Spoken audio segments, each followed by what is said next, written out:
Хочу давать совет пока действующему президенту Зеленскому, пока он не стал экс-президентом Украины.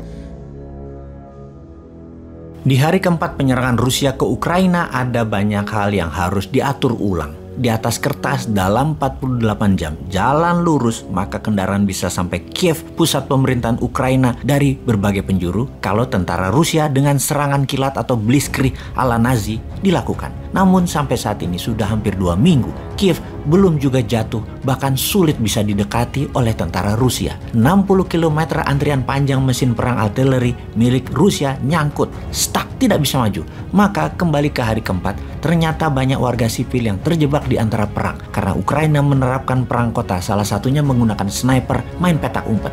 Rusia di dalam penginvasian tentunya tidak ingin adanya kemarahan warga sipil karena akan sulit mengelolanya nanti ketika pemimpin boneka diletakkan sebagai presiden Ukraina menggantikan Volodymyr Zelensky. Maka diturunkanlah tentara Chechnya, sebuah wilayah federasi Rusia yang dianeksasi tahun 1994 tersebut, yang tentaranya patuh pada Moskow, sangat terlatih dan loyal. Apa yang dilakukan Putin untuk menarik rakyat dengan pasukan Chechnya tersebut? Ada 12.000 tentara Chechnya di bawah pimpinan Ramzan Kadyrov yang masuk ke Ukraina atas perintah Putin.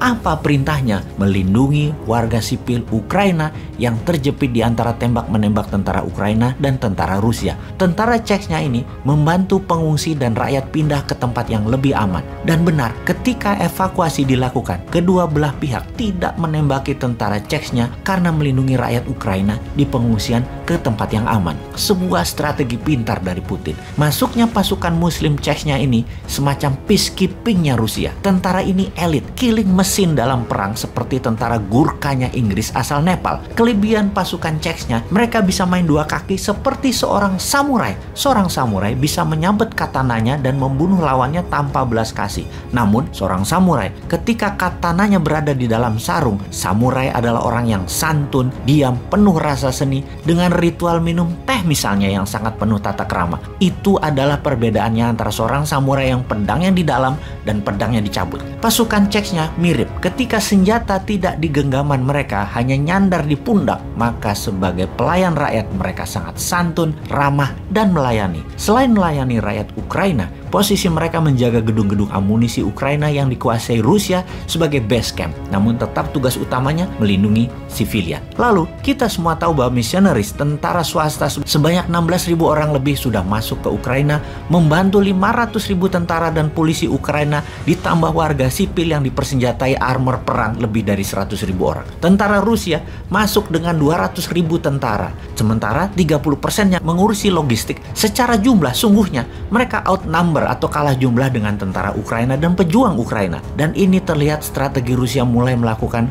Karena hal ini terlihat strategi Rusia berubah, mulai melakukan strategi bumi hangus. Ukraina semakin lama tidak tunduk dengan Rusia, Ukraina disyriahkan, diratakan. Strategi Ukraina yang melakukan serangan satuan insurgency style of war tidak bisa tidak dilawan insurgency. Sniper dilawan sniper, gerilya dilawan gerilya. Dengan itu, setelah pasukan Chechnya masuk di hari keempat perang, maka di hari ke-10 pasukan gerilya kota, tentara Suriah masuk. Tentara Suriah berhasil meredam tentara ISIS buatan Israel, Amerika, dan Inggris itu dengan strategi perang kota. Maka tentara Suriah tugas utamanya adalah melawan misionaris dan serangan insurgensi pejuang Ukraina tersebut. Menarik memang membahas perang Ukraina ini. Strategi Putin menggunakan pasukan Chechnya terbukti efektif mengambil hati masyarakat Ukraina. Dan strategi perang gerilya kota, sniper lawan sniper, disiapkan pasukan Suriah yang juga kategorinya adalah pasukan bayaran misionaris. Siapapun pemenangnya di perang Ukraina ini